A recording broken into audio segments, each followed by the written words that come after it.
Turabamukije mwese abakunzi ba PGC TV, tubahaye ikaze muri iki kiganiro twongeye kugirana na Pasiteri.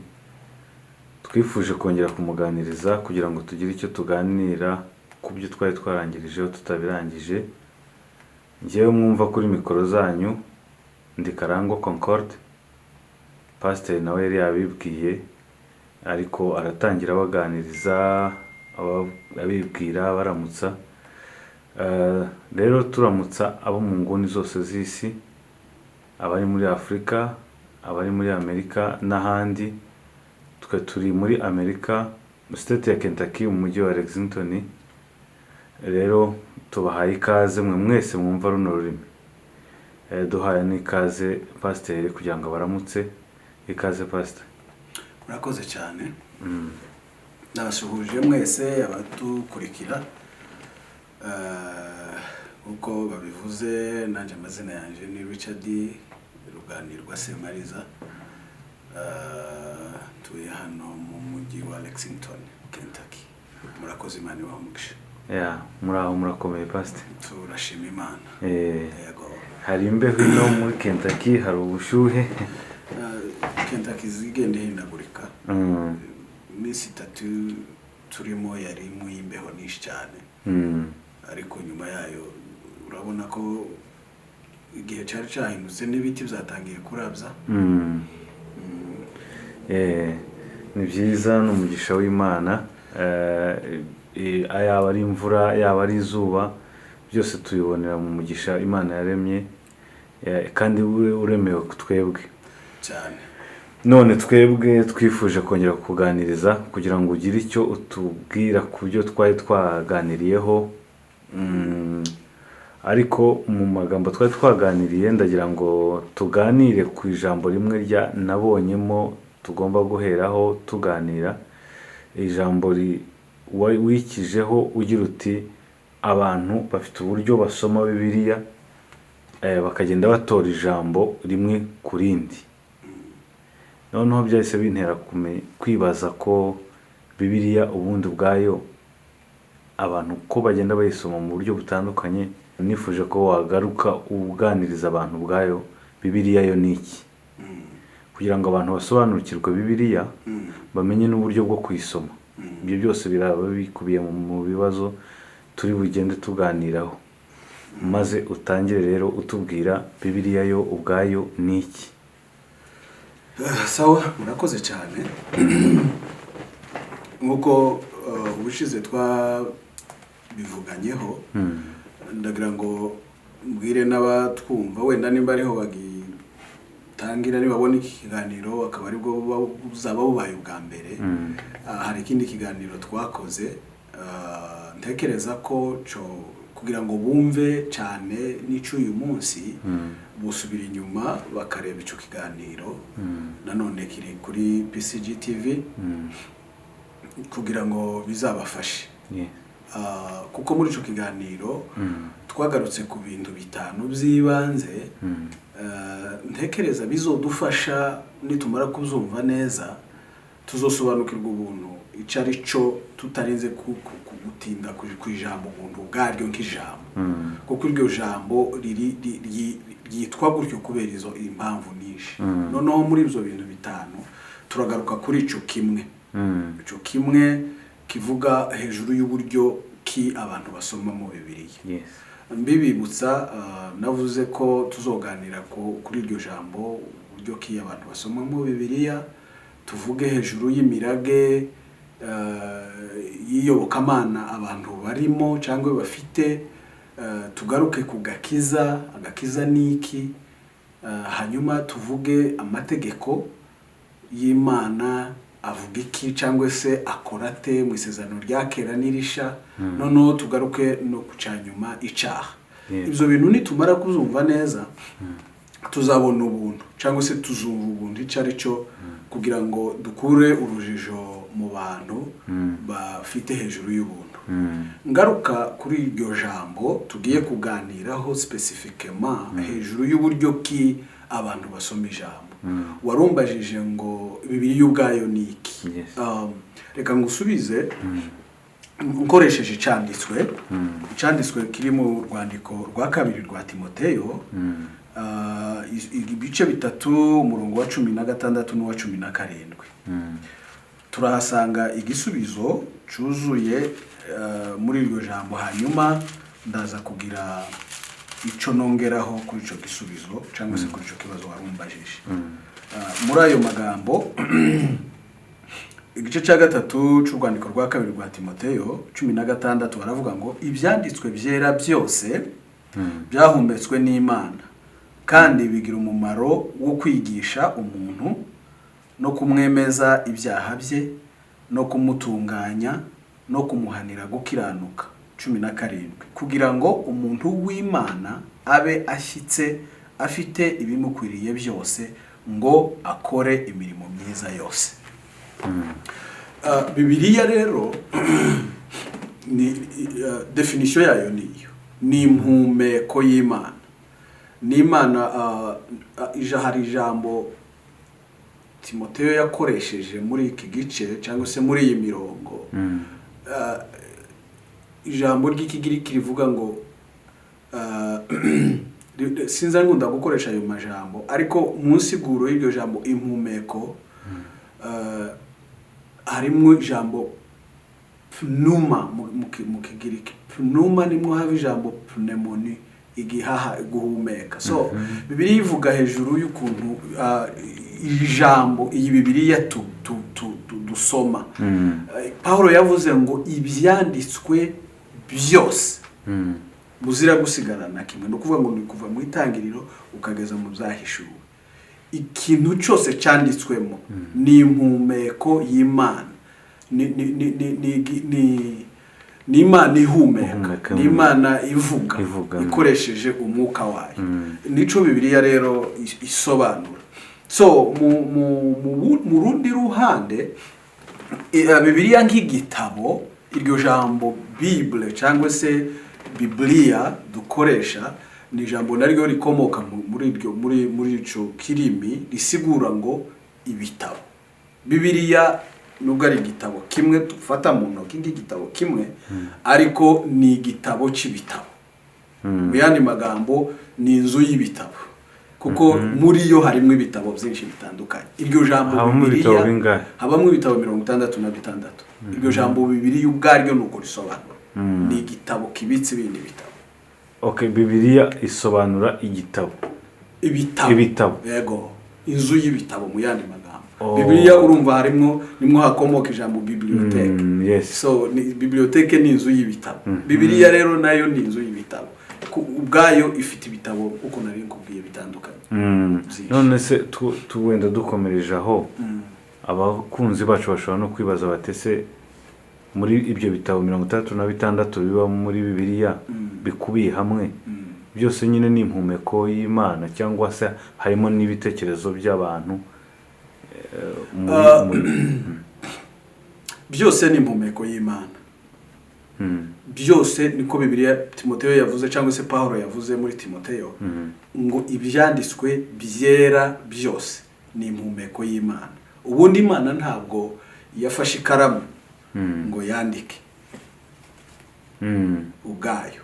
Imana yakoresheje abantu bameze nk'uku kwawe nanjewe hano, ariko a travers umwuka wera.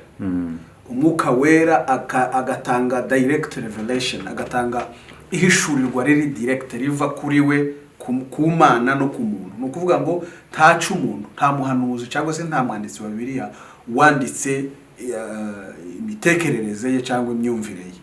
Oya ye bandikaga baronse direct inspiration. No kuvuga ngo Imana iravuze ngo andike iki akandika iki. Wibuke mu gitabo cy'ibyahishuwe igice cya mbere tuza tubwirwa ngo Yohana yari mu mwuka, Imana iramubwira ngo ibyo abonagire gute abyandike. So ni muri ubwo buryo rero abagiye bandika iriya imirongo cyangwa se imyandiko dufite bari bayobowe n'umwuka w'Imana kwandika ibivuye ku Mana.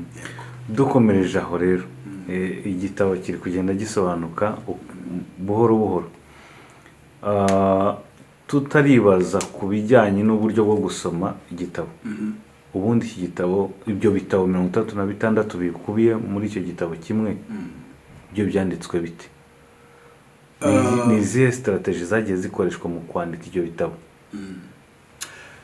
Sawa, urakoze kuri icyo kibazo. Ntabwo dusa n'abagiye kwiga theology, ariko urumva kuragenda umbaza ibibazo biri purement theologique bisaba umwanya munini wo kwiga Bibiliya cyangwa se wo kwiga theology. Ariko mu by'ukuri historiquement cyangwa se uko amateka avuga, hari abantu batandukanye bagiye bandika iyi nyandiko dufite. Warumbajije uburyo yagiye yandikwamo. Yego. Abo bantu rero ndashaka ko tuja muri deep, kuko twaba tugiye mu mateka menshi tudafitiye umwanya, ariko abatwumva bumve ko Imana yakoresheje abantu bafata ico gihe twari dufite n'ikaramu n'ikaratasi n'ibindi, inyandiko zimwe zandikwaga ku mabuye, izindi zikandikwa ku mpu, so ariko bakoreshejwe n'umwuka w'Imana transmeta cyangwa se gukura ubutumwa Imana ifitiye abantu, ikabukura muri yo ikabutransmeta muri ba bantu bakabandika. Nubwo buryo Bibiliya yanditswe. Murakoze. Yego. Bibiliya ni igitabo kinini. Abantu benshi hari n'abatinya kugisoma gusa, akagifata nk'aho ari igitabo atashobora gusoma. Ariko tutarinjira ku uburyo bwo gusoma Bibiliya neza, hari ubwo wakomoje ku buryo amakosa amwe namwe byenda abantu bagenda bakora, yo kugenda atora ijambo hamwe atora irindi akabisobanuza ko ashaka we icyo ashaka kuvuga cyangwa se ashaka gusobanura, akaryishingikiriza. Nyamara icyo kintu ngo kidasobanura, niko wabudutubwiye ubushize, n'abantu badukurikiye mushobora gusubiramo mukumva neza aho pasiteri abivuga. None twashaka kumenya ni nayahe makosa ubundi umuntu akora asoma Bibiliya, amakosa ashobora gutuma atumva n'ibyanditswe. Nayahe makosa byibuze umuntu mubona mwebwe akorwa n'abantu? Murakoze. Ndatekereza ko iyo ni imwe mu mpamvu wenda iyo tuma n'abantu batita gusoma Bibiliya cyane. Ngenda nibaza, ariko ntekereza ko ari intege nkeya muri rusange, kuko intege nkeya ziza zituma umuntu adakora n'ibintu biri mu nshingano ziwe. Ugasanga turakijijwe, turabakristo, niko tuvuga, ariko tudasoma Bibiliya. Biba bigoye rero kuba umukristo udasoma Bibiliya, kuko kuba umukristo tuba abakristo, ntituvuka turabakristo. So kuba turabakristo rero turavuka. Umuntu wese yavutse ararerwa kugira ngo akure.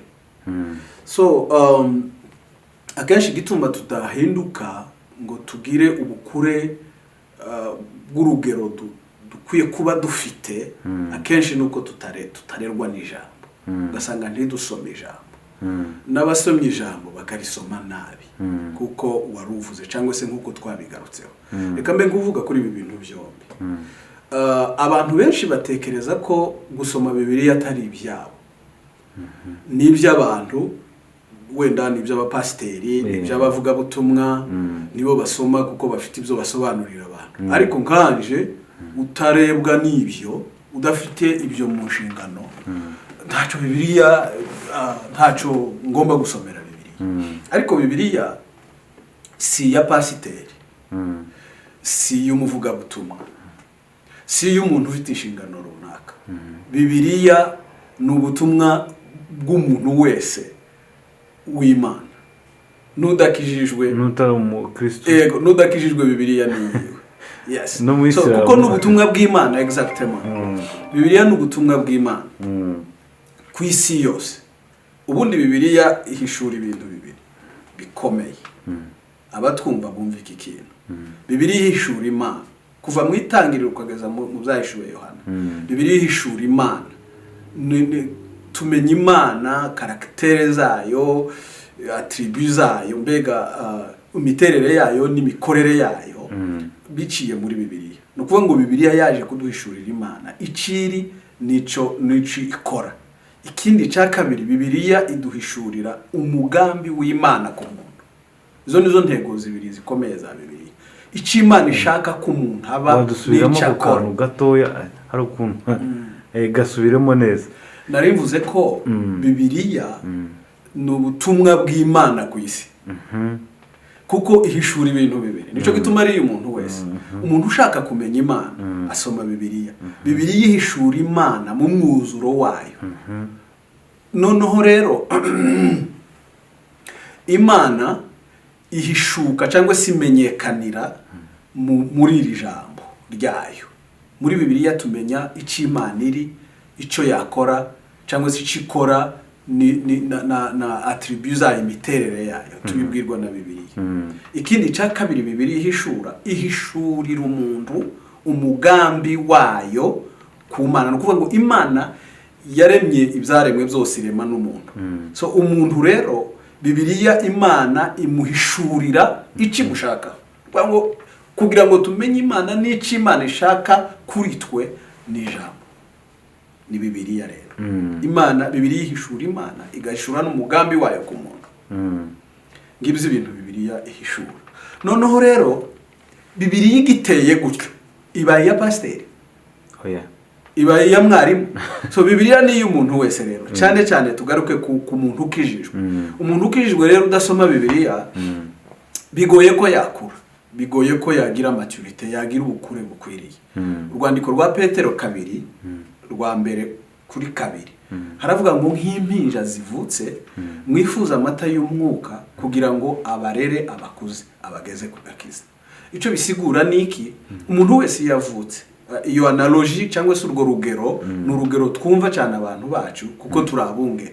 Iyo umwana avutse n'abatarabungera, iyo umwana avutse aronswa amashereka y'umubyeyi na amata. So amata y'umwuka arera abantu kugira ngo bakure ni Bibiliya. Umbwire rero umuntu udafite intungamubiri spirituelle ko yakura. Kurya umwana rero atabaho atabonye ya mata afite intungamubiri zirera umwana kugira ngo abone ubukure akeneye.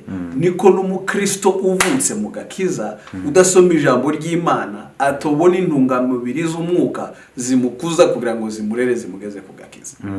So ijambo rya kabiri tubona hariya mu rwandiko rw'Abaheburayo 5 iriya mirongo iheka abantu uriya mwanditsi avuga bari bakwiye kuba ari abigisha b'ibyo bigishwa muri ico gihe kubera urugero rw'igihe babimazemo, abantu babimazemo iminsi. Yego, uri kumva? Ariko iyo urebye urugero rw'ubukure bafite ngo n'impinja zikwiye gusubira kuramizwa amata. Kubera iki? Kubera ko ntabwo bigeze bagira ubukure bari bakeneye. Igituma batagira ubwo bukure ni ukudasoma ijambo ry'Imana rero. Nico gituma mbararikira abakirisitu bose kugira ngo tugire ubukure, kugira ngo dukure d'abord, gukura growth, dukeneye intungamubiri z'umwuka. Izo ntungamubiri z'umwuka ni ijambo ry'Imana, Bibiliya. Icya kabiri kugira ngo tugire maturite ni ubukure bwuzuye. Nuko tugira gute? Dusoma ijambo ry'Imana. Ibindi bikurikiraho ni biriya twasomye mu rwandiko rwa Timoteyo avuga. Bibiliya ngo umuntu ariga mu ijambo ry'Imana, umuntu aba discipline, no kuvuga ngo umuntu ariga agahanwa mu ijambo ry'Imana rikamutunganya rwose, rikamuekipa, rikamuha ibimukwiriye byose kugira ngo agire bwa bukure kandi abashe gukora imirimo myiza yose. Akenshi turwana no gushakisha ico dukora cyangwa se kugwiza imirimo myiza. Ntabwo dushaka kugwiza imirimo myiza tutari ekipe gukora neza. Kugira ngo twubakwe cyangwa se duhabwe ibidukuriye byose kugira ngo dukore imirimo myiza yose, nuko tugira gute dusoma ijambo ry'Imana. Ijambo ry'Imana rero riratureba. Ijambo ry'Imana ni iryacu. Ijambo ry'Imana ni iry'umuntu wese w'Imana. Timoteyo yavuze ngo kugira ngo umuntu w'Imana, iyo ni vole ya mbere mu kibazo warumbarije. Vole ya kabiri mu kibazo warumbarije ni gute abantu bakora amakosa se cyangwa bagenda bafata ijambo hariya bagafata ijambo hariya ngo nuba nkubisubiramo uko nabivuze. Yego, reka mbisubiremo cyane. Iyo ufashe ijambo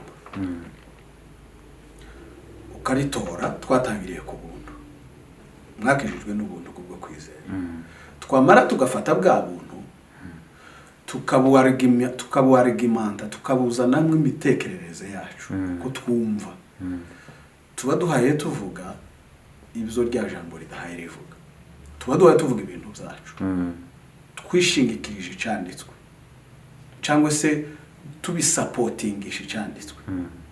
Ariko ijambo ryose muri Bibiliya riraho riri kubera impamvu. Igihe cyose urivugire muri ya mpamvu riri hahandi. Nurikura hari udahaye urivugira muri ya mpamvu itumye riri hahandi, uzabuha uribesha, uzabuha uvuga ibyo iryo ritavuga, uzabuha uvuga ibyawe naryo rihari vuga ibindi bitandukanye n'ibyo uhaye vuga. So ayo ni amakosa abigisha bakora benshi, abigisha dukora. Nkaba nubwira inama abigisha bose bashobora kutwumva, dutangire twige uburyo bwo gusoma Bibiliya. No seulement abigisha n'abandi batigisha, twige twese gusoma Bibiliya mu buryo bwiza butuma tuyumva neza. Ndagaruka ku bintu byinshi, iki kintu ngifiteho ibintu byinshi no kivugaho. Wenda n'umwanya nutubana muto nta kibazo tuzobigarukeho n'ikindi gihe.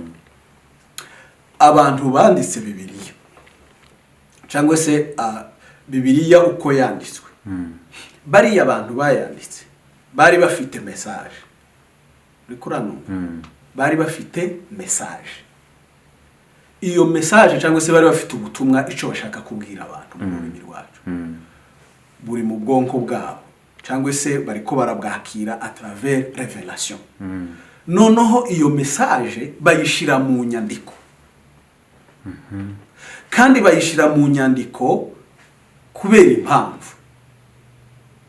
Noneho twebwe abantu biki gihe ba none tidufite message mu mutwe, dufite inyandiko dushakamo message. Rikurano dufite inyandiko, ntabwo twicaranye n'uwayanditse, ariko muri no nyandiko irimo message. Twebwe turiko turashaka message iri mu nyandiko. Nico gituma umuntu wese uja kwigisha tukaza wicara ngo utekereze ngo ese nzigisha iki. Igikenewe kwigishwa sico utekereza. Igikeneye kwigishwa kirahari n'ijambo ry'Imana ngiri. Fata Bibiliya usome message ubwira abantu, tukaza uvuga ngo ese ndigisha iki. Noneho rero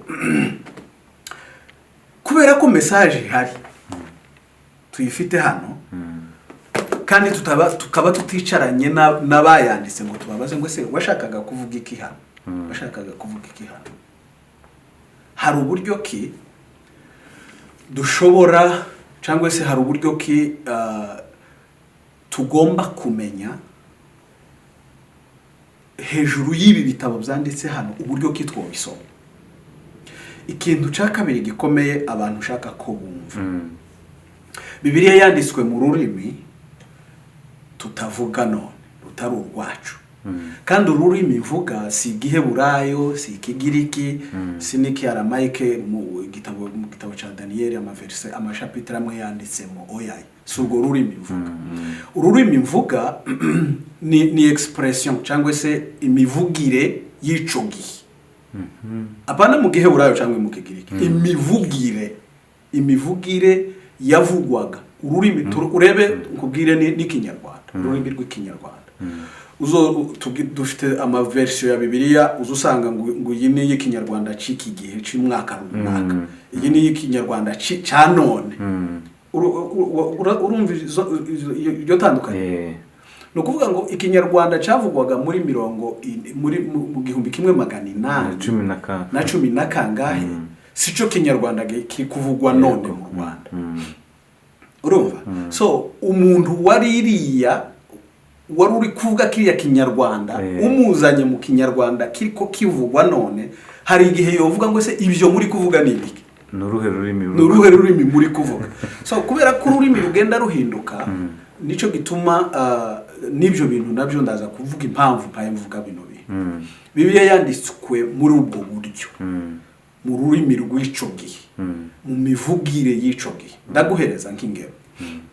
tugenda dusoma Bibiliya irimwo ku rugero rw'ibyo ndi kuvuga irimwo ibintu bita amafigure de style sinzi ukuntu mbivuga mu rurimi rwacu n'uburyo ki amagambo amwe avugwamo ku rugero ijambo rikavuga ikintu ariko gisigura ikindi ndaguhereza urugero Yoshua mu gitabo ca Yoshua igice ca 11 na 2 hejuru y'ababatasi bagiye gutata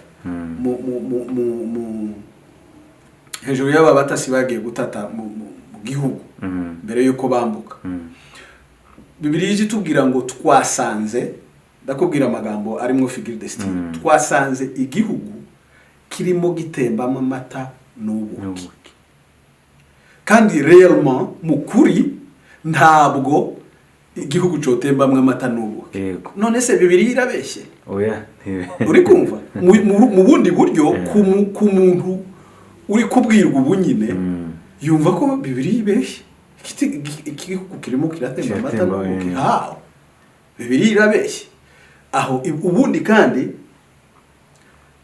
twasanzemwe abantu banini barebare imbere yabo twari ko twibona tumeze nk'amahanzi uri kumva ayo ni amafigure de style rero hari n'ijambo Aburahamu Imana iramubwira ngo urubyaro rwe ruzangana n'inyenyeri zo mu kirere haba amagalaxy billions y'inyenyeri abana ba Aburahamu ntibangana n'izo billions z'inyenyeri so Bibiliya irabeshe izo ni figure de style n'uburyo ki rw'amagambo yakoreshwaga ico byaminingaga ku rugero igihugu gitembamwe amata n'ubuki ni igihugu kirimo uburumbuke bazanye n'amahundo y'imbuto bashaka kumininga ko igihugu kimeze neza ni analogy ni figure de style ifite igereranya kandi irimo n'ikintu baza bita hyperbole ko gukabya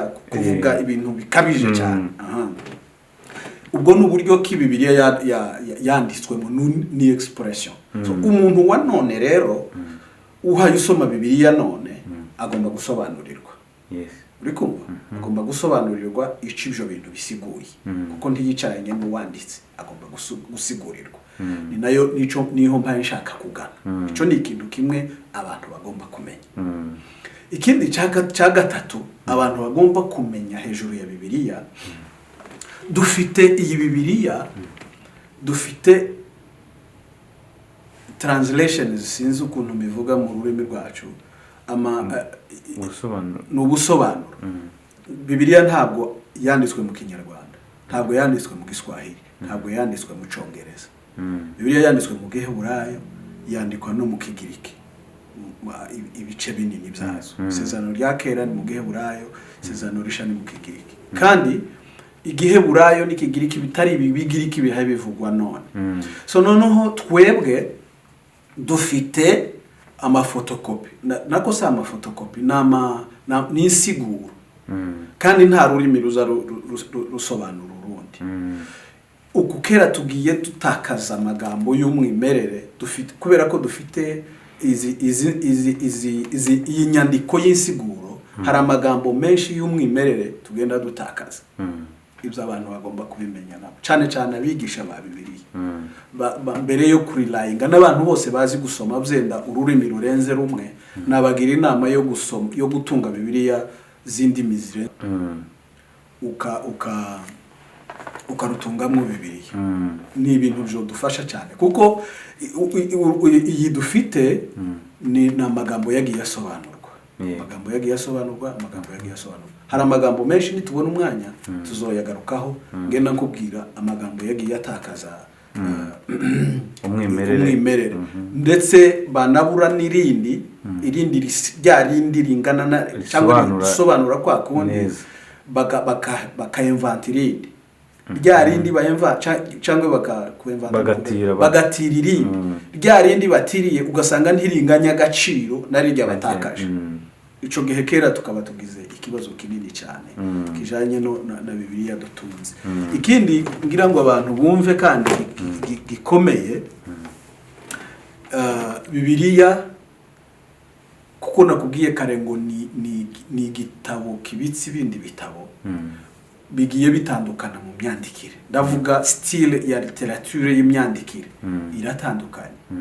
Naco gituma uyisoma ukwiye kumenya ngo iki gitabo mpaye nsoma giteye mu myandikire giteye gite cyangwa se ibyo ibyanditswe mpaye nsoma bimeze gute. Bibiliya iri classifiye cyangwa se yanditswe mu buryo butandukanye, mu buryo ibitabo bitandukanye nubwo byose biri hamwe ariko imyandikire iratandukanye. Ni naco gituma imisobanurire ndavuga ico uko ushaka gusobanura kuko ndabigarukaho. Ijambo rya mbere nkubwira, Bibiliya yanditse muri narrative ni ibitabo byose byanditswe mu buryo bwo kubara inkuru. Uburyo bwo kubara inkuru k'ibitabo bitanu za Musa, ibitabo historique bino bivuga hejuru y'amateka mu Isezerano Risha, ibitabo zivuga butumwa n'iki byakozwe n'intumwa. Urumva ibyo bitabo byose ni ibitabo bibara inkuru. Utegere neza aho ha. Ni ibitabo bibara inkuru. Adamu amenya Eva, abyara Kayini, Abisiraheli baragenda bajabuka inyanja itukura. Urumva ko ari inkuru? Yego. Yoshua atera Yeriko, inkuru. So iyo dusoma inkuru rero akenshi aho tunanirirwa dusomera Bibiliya cyangwa se ya makosa wambwiye inkuru ku rugero nk'ibi bitabo bibara inkuru, ngafata inkuru awe kuyifata nk'inkuru nkayisipiritualize kayigira inyamuka. Inkuru ni inkuru. Ahubwo iyo ushaka kwigisha hejuru y'inkuru vuga inkuru kwiri numara ushake amasomo y'iyo nkuru wo kwigisha abantu. Nibwo buryo bwiza dusoma Bibiliya. Ariko inkuru ni inkuru. Uri kumva hari umuntu nigeze kumva asoma Itangiriro aravuga ngo Imana iravuga ngo tureme umuntu. Aravuga ngo umuntu Imana yavuze ngo bareme ngo si Adamu ngo ni Yesu. Uri kumva ngo si Adamu ni Yesu. Ndetse uwo muntu baranamubaza base none kuvuze ngo Adamu ni siwe waremwe ni Yesu waremwe, Adamu we w'igitaka byagenze gute? Waje gusubiza arasubiza ngo Adamu ntiyaremwe ngo yarabumbwe. Kandi mu buryo buteye ubwoba butangaje hejuru y'iyo nyigisho nuko Yesu uwo mwigisha yamugize icaremwe kandi Yesu ari umuremyi. Yego. Uri kumva kubera iki izo ni erreur kera zo guspiritualiza stories. Yesu si icaremwe. Yesu yaravutse ariko ntiyaremwe kuko ni umuremyi. Yohana yaravuze ngo ntabwo uyu ngo niwe navuze ngo kuko we yahozeho ngo ntarabaho. Ntiyavuze ngo kuko we yabayeho ntarabaho, yahozeho. Uri kumva? So kumugira icaremwe nico kibazo kinini itorero ryagize bya mbere. Ni intambara nini itorero ryagize. Aba church fathers abantu bari bayoboye itorero cyo gihe baruhe baricara basohora amadekre akomeye cyane hejuru y'urugamba rwahabaye rwo kuvuga ngo Yesu ni icaremwe kibindi biremwa byose. so uwo muntu yaravuze ngo Yesu yabaye ikiremwa ariko si ikiremwa. Nari mbivugiye iki mu ntegere. Iyo dusoma ibitabo bibara inkuru, bari inkuru nk'inkuru uko yakabaye, nurangiza kubara inkuru ushake amasomo ari muri ya nkuru wigisha abantu. Inkuru ya Dawudi yo kunesha Goliyati, siko na yahe masomo twoyigaho. Ikindi ncaho umurongo ukomeye abantu batwumva bumva, mu gihe cyose tubari inkuru, hero of the story ntagomba kuba umuntu, agomba kuba igitangaza.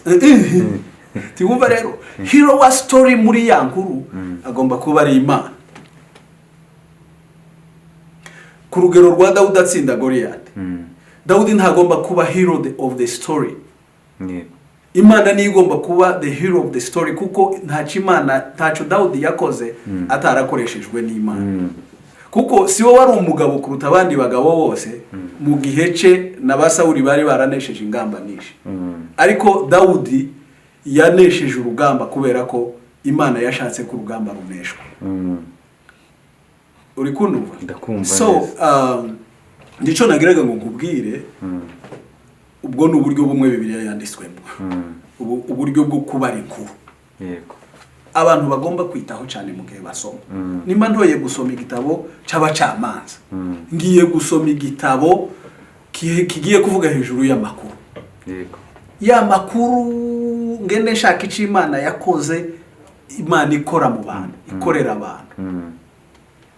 Nuko nta bindi, nta kundi guspiritualize inkuru.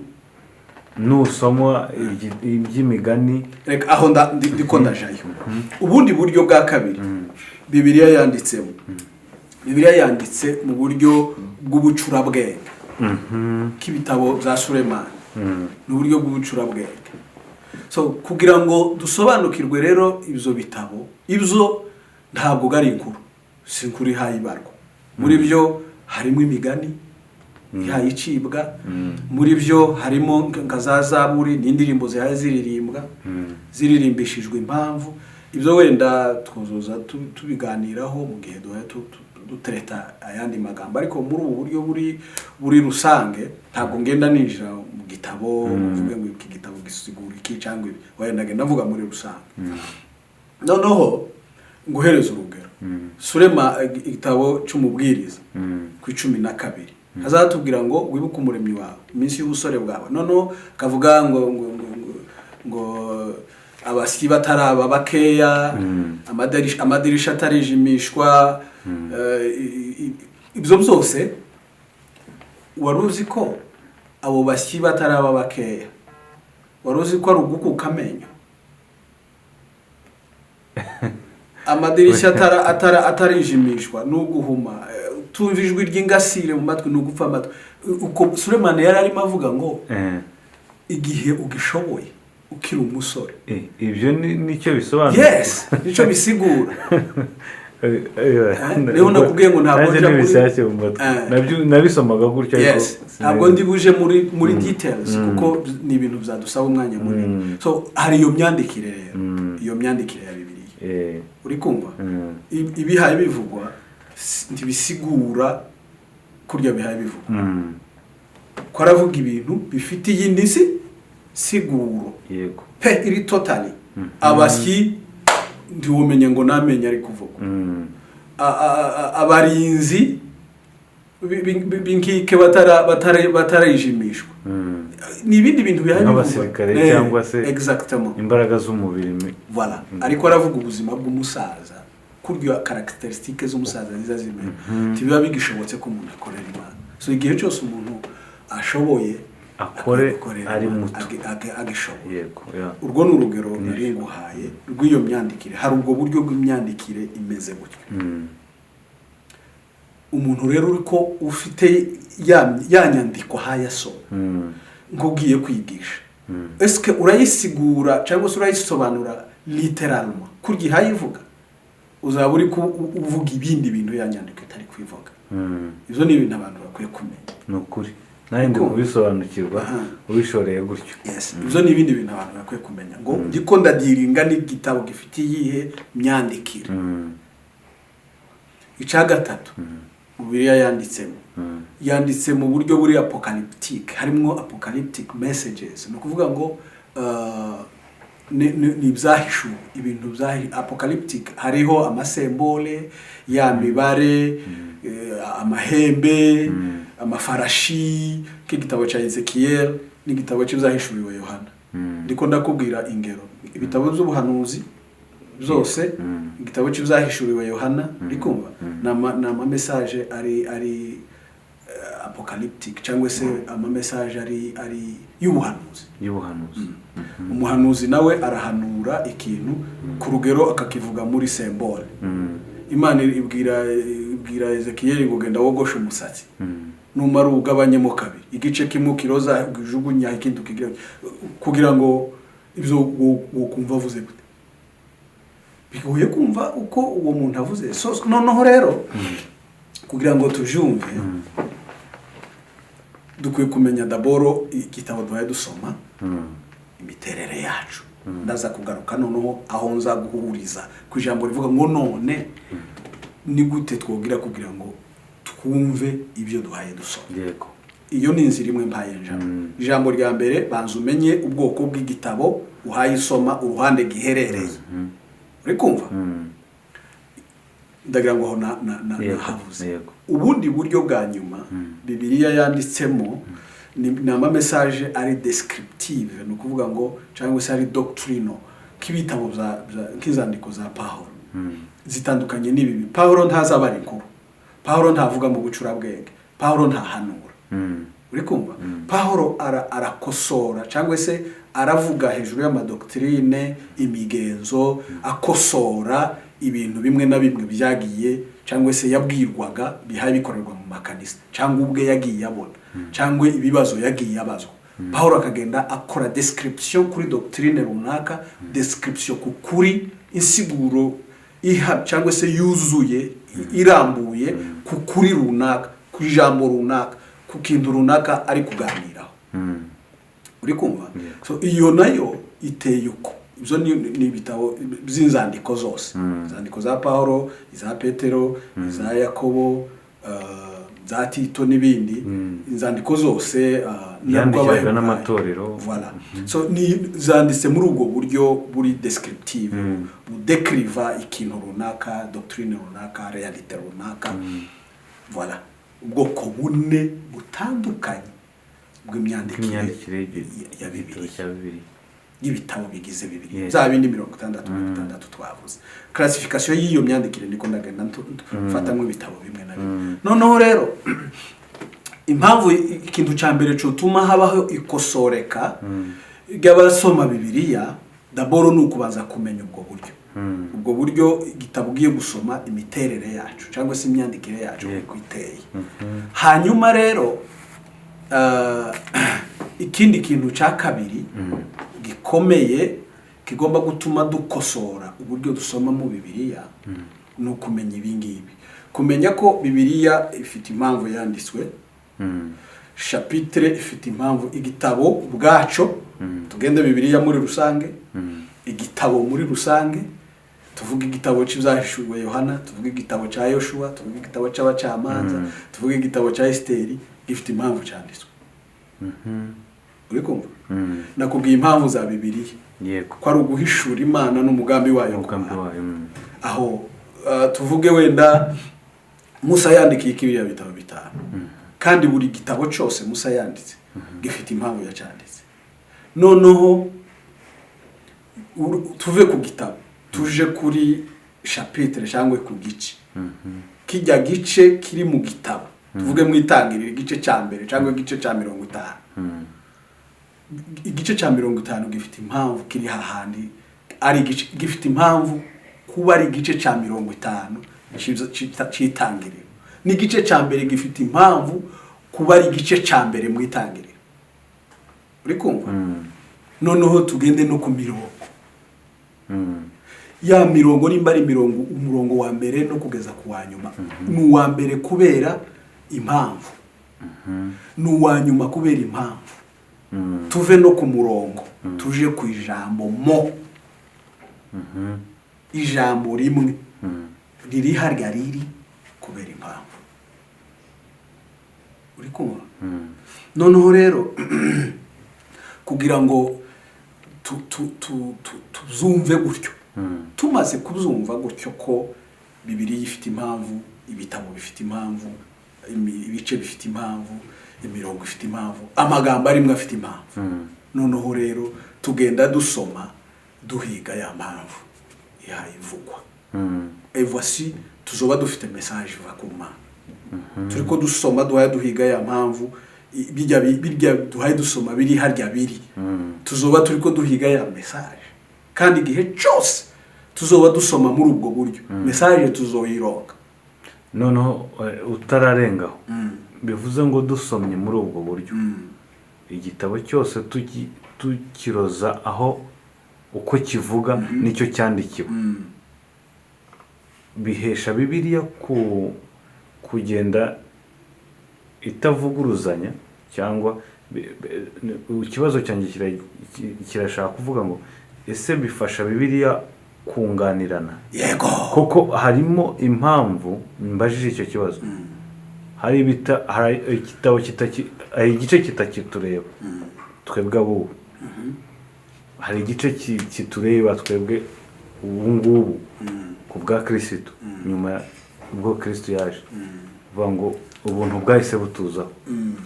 None we wari utugaragarije yuko bya bitabo kubisoma ahubwo byose bisa nkaho byunganirana na bishaka kunganirana byose. Urakoze cyane. nta gice kitatureba kiri mu byanditswe. Isezerano rya kera nta sezerano rishya hatariho isezerano rya kera. Kuko isezerano rishya ryose untegere neza ntabwo kuva kuri Kristo ntabwo isezerano rishya rifite revelation ikomeza. Isezerano rishya ryose risubira kuri Kristo, risubira inyuma. Sinzi kuno twebwe ndagira ngo isezerano rishya rya kera icyo ryatumariye ryaduhanuriye Yesu ko azaba irishya rikakora irishya ryo ryaje noneho Yesu kudukuraho nyine kuducungura no kuduha uburenganzira twese n'abatari babyemerewe. Nicyo ariko gusa uburyo warusobanuye bwo gusoma ibitabo byose byungana uko igitabo kiri birashaka kugaragaza yuko nyine Bibiliya koko ibyo bitabo bihesha kugenda byunganirana. Urakoze cyane. Reka tugaruke kuri ubwo buryo uri kuvuga. Uri kubivuga neza. Ubundi Bibiliya irisobanura yonyine kandi ibitabo biyigize birunganirana kuko wari ubivuze. Ubushize nababwiye ko Bibiliya ari inzu yuzuye. Yego, gufata mu ijambo no gufata itafari rimwe usize inzu yose. Urumva kugira rero ngo ugire message yuzuye y'Imana ku bantu nuko ufata yanzu yuzuye ariyo Bibiliya. So iyo usoma Bibiliya muri ubwo buryo ugenda usanga yisobanura ubwayo kuko wari uvuze ngo hari bitatureba mu isezerano rya kera. Mu by'ukuri isezerano risha ryose rigizwe n'isezerano rya kera. Uzorebe n'amagambo Yesu yakoresheje yose presque yose arakotinga isezerano rya kera. Uzugenda ukayasanga ari mu isezerano rya kera. Isezerano risha usanga ari ukuzura ku isezerano rya kera. Ni ukuvuga ngo mu gihe cyose ubitandukanije uri kutandukanya ibitotandukanye. Uri kumva uri umwuzuro wa Bibiliya ni isezerano risha kandi ndagira ngo wumve isezerano muri ubu buryo. Isezerano risha ni rya kera ntiwumve ko ari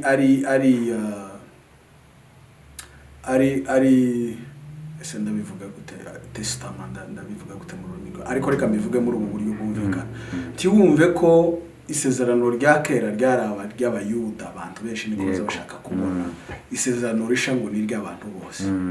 Bibiliya hari isezerano ry'abayuda uri kumva isezerano ry'abayuda rirahari kubona Kanani Kanani si isezerano rya buri wese isezerano ry'abayuda kubona ubwami bwa Isiraheli ni isezerano ry'abayuda ariko izo ntaho bihuriye na Bibiliya. Yego. Bibiliya ni amasezerano y'Imana kuva kuri Adamu. Adamu ndi yari umuyuda, Aburahamu ndi yari umuyuda. Yuda itangirira kuri Yakobo.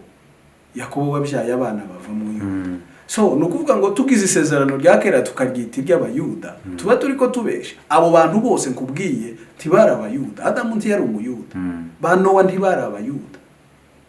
Uri kumva neza? So ni isezerano ry'Imana ku bantu b'igihe ca mbere. Intwari z'igihe ca mbere Imana yakoranye nazo, noneho ryaganishaga kuri Kristo uzaza gucungura abantu bose bari mu isi. Noneho iyo dusoma Bibiliya muri ubwo buryo ibitabo bigenda byunganira ibindi ya realite kwa kuri tukakubona. Yego. Yego. Kugira ngo nyine umuntu atazongera kujya atora gato kajya gusobanura icyo ashaka n'ugatoye agasobanurire mu mpamvu gahaye kavuga. Nongereho ikindi kintu nari yesize ibyo bitabo iyo myandikire yose nkubwiye ya Bibiliya iyo myandikire nkubwiye itandukanye kugira ngo tuyumve abigisha ba Bibiliya ndabinginze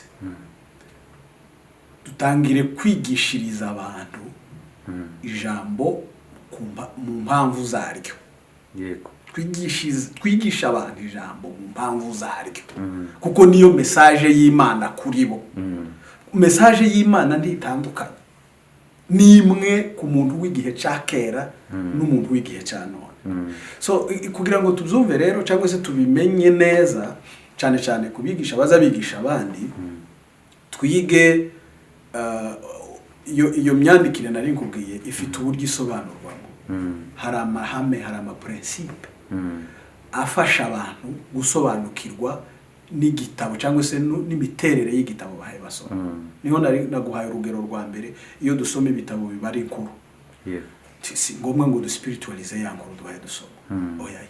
Uburyo rero bwo gusobanura inkuru ibazwe no kuyivuga ukwiri twarangiza tugashaka amasomo two kwigira kuri ya nkuru iri kwivugwa. Twamara kubona ya masomo duhaye twigira kuri ya nkuru akaba ariyo tubwira abantu. Kandi ya nkuru umukuru wa ya nkuru cyangwa se umuntu ukomeye muri ya nkuru akaba Imana. Kuko ibintu byose abantu bakora babikora babikoreshejwe n'Imana. So tukareba noneho ku muntu wa none inkuru ya Dawudi yo mwigishiki, inkuru ya Esteri yo kwigishika umuntu wa none. Tukagenda dufata amasomo twahishuriwe hejuru ya nkuru tukayabwira abantu. So ubwo ni uburyo bumwe, ryo ni ihame rimwe rifasha abantu kuinterpreta ya myandikire cyangwa se bwa bwoko bw'imyandikire. Ubundi buryo hari ibintu bazabita ngo na context. Context ni za mpamvu. Ku rugero ndaguhereza urugero. Pawulo ariko arandikira abaroma ku rugero. Ariko arandikira abaroma ababwira hejuru yo gukizwa. Uburyo abantu bakizwamo. Ku rugero w'igice cya 3:28. Hari ahantu azavuga ngo twababwiye ko gukizwa cyangwa se gutsindishirizwa kutava ku mirimo umuntu akora n'ukwizera gusa. Uri kumva? No kuvuga ngo iryo jambo avuze afite impamvu arivuze ariko aravuga hejuru y'agakiza. Uburyo abantu baronka agakiza. Hariya Yakobo kuri 2 nawe mu gice cya 2 cya Yakobo akoresha rya jambo rimwe rya rindi Pawulo yakoresheje kwizera kudafite imirimo. Umuntu aravuze ngo nawe aravuga ngo mwumvishije tubabwira ko umuntu uvuga ngo arizeye adafite imirimo hayakora kwa kwizera kuyo ngo kuba gupfuye ngo kuko ngo umuntu adatsindishirizwa no kwizera gusa. Urumva deja iyo ni nka contradiction. Ni nk'uburyo ngaho Bibiliya yipinze.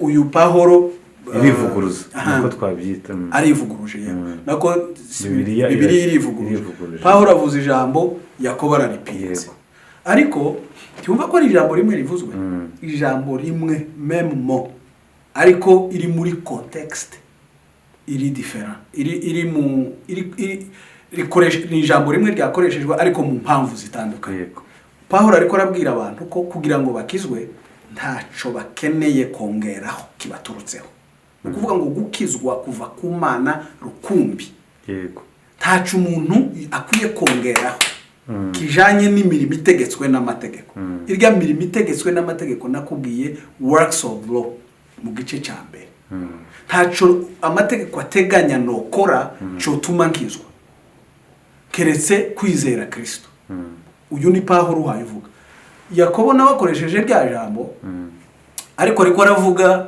ibindi bintu bitandukanye nabyo Pawulo ahayavuga yego Yakobo ibyaha yavuga ariko aravuga nyuma yo gukizwa yego uyu ko aravuga mbere yo gukizwa uyu akavuga nyuma yo gukizwa Yakobo ko aravuga yego ndemeye urakijijwe urizeye ariko kwa kwizera ufite kugaragazwa niki nereka ikigaragaza cyako kwa kwizera ufite sibyo ukora uri kumva birya ukoze Yakobo ahayavuga tibigiye kuguhesha gakiza ahubwo bigiye kugaragaza gakiza ufite niko Yakobo ariko avuga urumva abagabo bikontradisha no ntabwo bikontradisha bakorosheje amajambo amwe ariko muri context zitandukanye so nibyo bintu abantu bakwiye kumenya cyane abigisha ubwo n'urugero nari nguhaye abigisha ba Bibiliya tukamenya context tukigisha abantu gusomera ijambo muri context mu mpamvu zaryo uri kunumva neza so hari amahame rero adufasha kugenda tumenya ama context ni impamvu zizengurutse rya jambo rihari rivugwa hahandi ese ryavuzwe hari iki yego habaye iki hariko hakorwa iki hagamijwe iki ibyo nibyo tugomba kwibaza mu gihe tugiye gusobanura ijambo yego so ndumva ibyo bintu bishobora kugira gufasha abantu kugenda bamenya uko basoma Bibiliya nuko bayumva birinda n'aya makosa yo gusoma Bibiliya mu buryo itavugamo yego turagushimiye pasiteri Imana iguhe umugisha kubw'ubusobanuro duhaye nicyo mubereho kugira ngo mugire icyo mugenda mwungura umukristo wese aho ari kugira ngo agakiza ke abashe kukarindisha nyine ijambo ryahumetswe n'Imana yego muri uyu mwanya rero kugira ngo dusoze tugushimira ko watwitabye ukaza mu kiganiro ikindi tugusaba kugira ngo n'ubutaha tugukenera tukakwemvita uzitabe none rero ndagira ngo wenda usezera abantu ariko utarafata umwanya wo gusezera abantu ndagira ngo mbabwire ngo babe hafi na PGC TV tuzajya tubagezaho ibiganiro buri cyumweru kandi rwose twifuza ko umukristo aho ari agira ubusobanuro bw'ibyo arimo bw'ibyo yizeye byimbitse maze ukande subscribe udushyigikira like na share kugira ngo na bagenzi bawe bumve ubutumwa bwiza karibu pasiteri maze usezera abantu kugira ngo tubaho umwanya nabo bo kutwandikira wo kumva ijambo no kuduha ibitekerezo byabo ku ijambo bumvise. Sawa urakoze cyane Imana iguhe umugisha ndashimira umwanya Imana iduhaye kuganiraho umwanya mugufi ariko munini cyane ndagira ngo nanone nshimire Imana nasabe abatwumva badukurikira mu gihe bogira ikibazo ukeneye nko kubaza twiteguye gusubiza uko twashobozwa n'Imana iyo twandikira hepfo aho ngaho tukagerageza kumusubiza uko twashobozwa n'Imana kandi nanone muri bya bisubizo by'ibyo mudasobanukiwe bizaza bidufasha natwe kurushaho gufata umwanya wo kugerageza gusobanura ibyo abantu bagaragaje badasobanukiwe, noneho bizadufashe kurushaho kugenda twumva cyane ico ijambo ry'Imana rivuga, kuko ryabereyeho twebwe natwe tugomba kubaho ku bwaryo. Yego. Imana ibahe umugisha, murakoze.